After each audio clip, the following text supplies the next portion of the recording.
And I'm done. All right. No.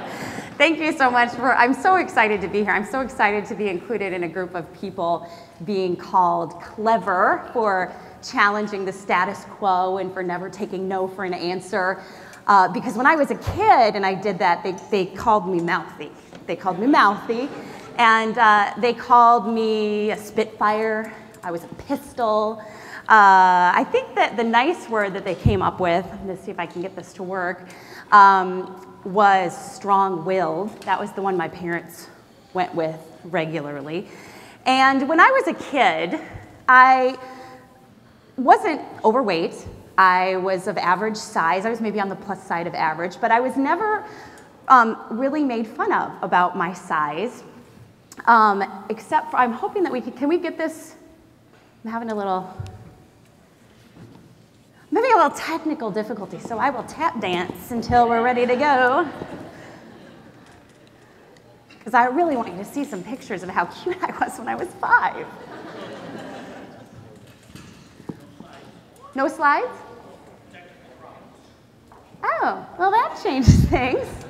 Okay, well, we'll just go with it. So I was never really teased about my size by anyone except there was this one person, and it was my grandfather. And my grandfather had this big personality. He was funny. He was always good for a joke. My brothers here, they were usually inappropriate, but they were good jokes.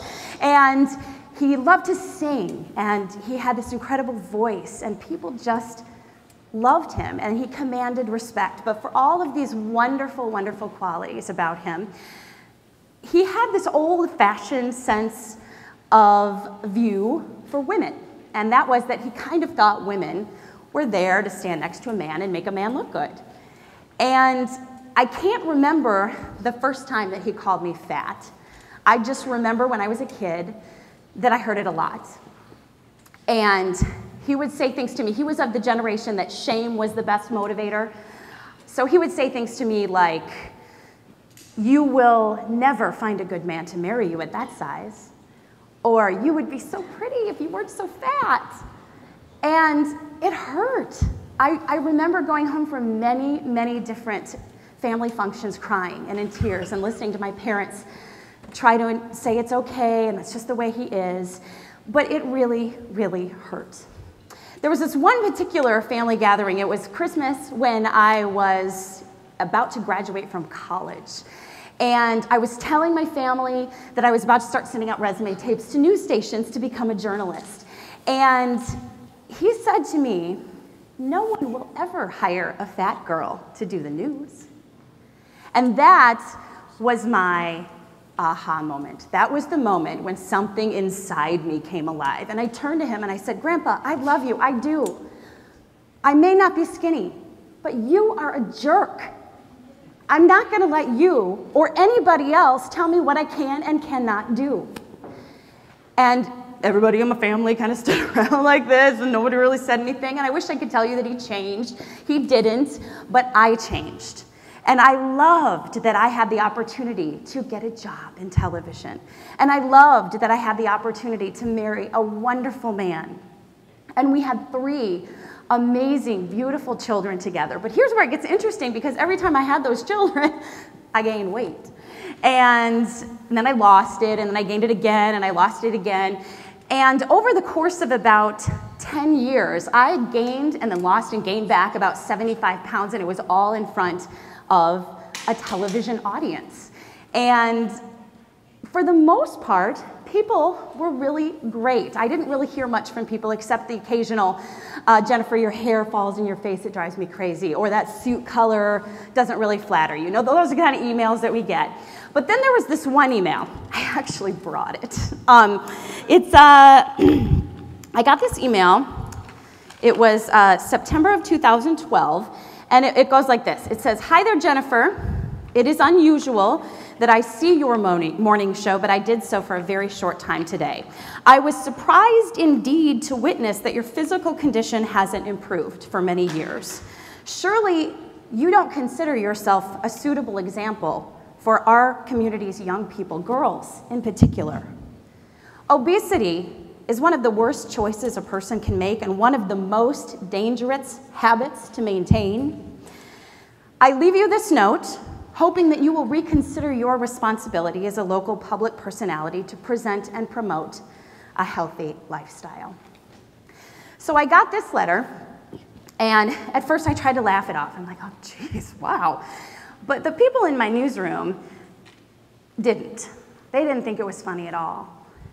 And my husband, who works at the television station with me, was the most outraged and was not going to let that stand. And so what he did was he took this email and he posted it on a Facebook. And he left the person's name out, but he posted it on Facebook. And he wanted our viewers in our area to see what someone had written me. And what happened next was really unbelievable. People came to my support and told me how much they appreciated me and they loved that I was doing the news. And it was an amazing thing to see so many people come to my side. And radio stations started calling, and people were coming up to me at the grocery store and saying, you know, Jennifer, you do such a great job. And it made me feel so good, but it became such a big discussion in my community that I knew I had to address it in some way on air. And so I tried to think, how am I going to talk about this in front of people? I don't want it to be a poor me, oh, poor news girl, she was called obese. And I also didn't want it to be a like, screw you kind of talk either. So I sat and thought about it, woke up the next day, and the thing that came to my mind is, I have a 12-year-old, I have 3 girls, the oldest one's 12. And I've been talking to her about what would she do if somebody came to her and started talking to her about something that was mean or was a bully to her. What would she do? And I've always said, you need to speak up. You need to speak up. You need to stand up for yourself or for people that you see experiencing cruel behavior. So I decided that I need to be the person I want my daughters to be. And I went on air and I called them out. Not by name, but I just said, you know what? You're right. I am overweight. You could call me fat. I am even obese. That's true.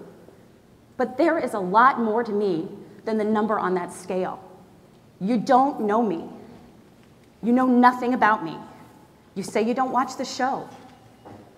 I think it's a much more important quality to be kind, to be considerate and accepting of other people. No one should define your self-worth but you. I went on a 4-minute discussion. I won't give it all to you now, but I just wanted people to know that this isn't okay. And what happened next was insane. So this happened at about 6:50 in the morning, and by 7:30, I live in La Crosse, Wisconsin. I had TV stations calling me from Chicago and from Minneapolis. It was like a Midwest, and then all of a sudden it became a little more expanded. And all of a sudden I'm like, is this what viral feels like? And all of a sudden at noon, by noon we had heard from NBC and CBS and Good Morning America, and all of CNN called, and everybody wanted an interview the next day. And then all of a sudden Twitter, Ellen DeGeneres tweeted at News8 Jennifer, I'd love to meet you. So the Twitter world went afire, and I can't tell you how it was just a crazy experience to be in the center of this viral world. But the one thing that was just hard for me to understand is why. Why did my words resonate the way that they did? Why? And what I have come to is this. I think each and every one of us in this room has been made to feel bad about ourselves. Not just because of weight. Maybe you didn't have superior athletic ability. Maybe you couldn't afford to buy the right kinds of clothes. Maybe you don't have the right color skin. Maybe you're not tall enough or you're too skinny. Whatever it is, we have all felt bullied or belittled or isolated. I simply said, no, that's not okay. Now, if I could leave you with one thing tonight, it's to give yourself a break. Nobody's perfect. Some of us wear our flaws a little more prominently than others. But I think the most important thing is if you can look in a mirror and say, I am a kind person, that's what really matters. If you can say, I make someone's life better by being in it rather than worse, that is truly outstanding. Now I want to leave you with one final story. My grandfather, he just passed away this last August. And he was in a nursing home. He wasn't doing very well health-wise when my story went viral. And my father visited him in the hospital the day that this happened and showed him my 4-minute editorial. And when it got done, he wasn't speaking much at the time. My dad said, he looked at him and said, "I'm proud of her. I'm proud of her." That's pretty outstanding, isn't it? So please be kind, be clever, be you. Thank you.